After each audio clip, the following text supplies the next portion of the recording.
मौज पर 5 लाख रुपए जीतने का मौका और इंडियाज गॉट टैलेंट के सेट पर सेलिब्रिटी से मिलने का मौका भी। #मौज बना हिट हो जा पर वीडियोस बनाओ और हिट हो जाओ।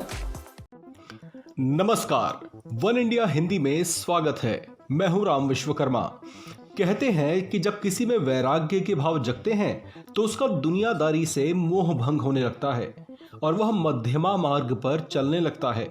कांग्रेस के सीनियर मोस्ट चेहरों में गिने जाने वाले गुलाम नबी आजाद के बोल आजकल कुछ उसी तरह के बैरागी भावों से लबरेज लगते हैं।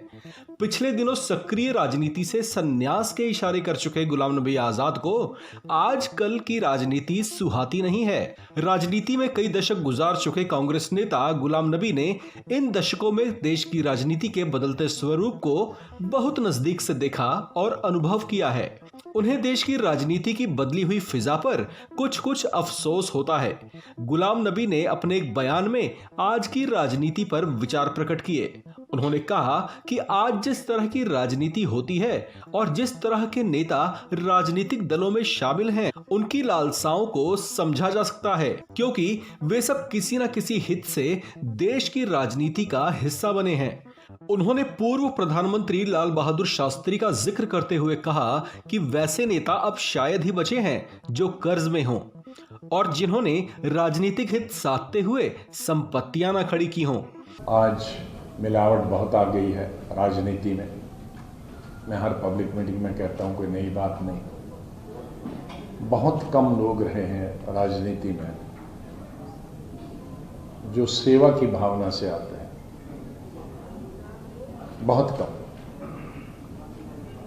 आज बहुत सारे राजनीतिक दलों में बहुत सारे राजनेता का अलग अलग लक्ष्य।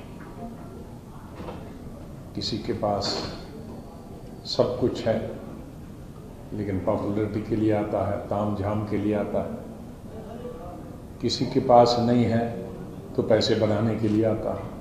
तो हर किस्म के लोग आज राजनीति में। लेकिन उस जमाने में पैसे बनाने का कोई सवाल नहीं था, ताम झाम का कोई सवाल नहीं, क्योंकि वो उस पर विश्वास नहीं करते थे। बहुत सारे ऐसे लीडर हैं, शास्त्री जी से लेकर नीचे, कि जिनके मरने के बाद उनके पास कोई पूंजी ही नहीं थी।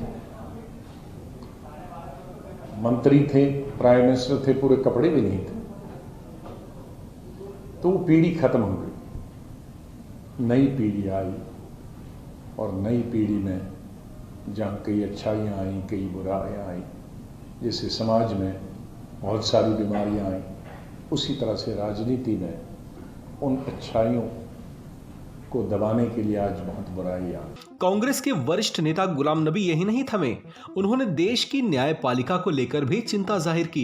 उन्होंने न्याय प्रक्रिया के बेहद धीमा होने के साथ साथ देश में जजों की कमी पर भी चिंता जाहिर की।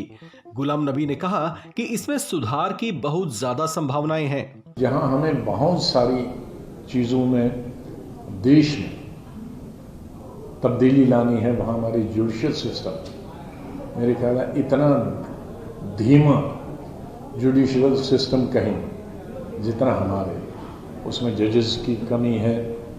लेकिन जजेस, वकीलों की तो कमी नहीं है। यहाँ तो 1 लाख जज भी बन सकते हैं, इतने वकील हैं। पत्थर मारो तो आपको वकील मिलेगा, क्योंकि आज जो बेकारी है, बेरोजगारी, अनएम्प्लॉयमेंट है, तो बेचारे लड़कों को कुछ या लड़कियों को कुछ नहीं मिलता। चलो वकालत करो, फिर उसमें कुछ हो या नहीं हो। लेकिन अब बाहर भी, विदेश में भी वकील वकालत करने जाते हैं। तो हमारे पास वकीलों को जज बनाने की कोई कमी नहीं है, लेकिन कई दशकों तक जज सुप्रीम कोर्ट में खाली रहते हैं, हाई कोर्टों में खाली रहते हैं, हम भरते नहीं। और जितनी जगहें जजेस की खाली रहेंगे, उतने देर के बाद इंसाफ मिलेगा। गौरतलब है कि कांग्रेस के वरिष्ठ नेता गुलाम नबी आजाद इन दिनों लगातार चर्चाओं में बने हुए हैं। पिछले दिनों उन्होंने संकेत दिए थे कि उनका राजनीति से मोह भंग हो गया है। उन्होंने कहा था कि ऐसा भी हो सकता है कि वे अपनी बाकी उम्र समाज सेवा को समर्पित कर दें। इसके बाद से ही कयास लगाए जाने लगे थे कि हो सकता है कि वे सक्रिय राजनीति से जल्द ही संन्यास ले लें। इस खबर में फिलहाल इतना ही। बाकी खबरों के लिए बने रहिए वन इंडिया हिंदी के साथ।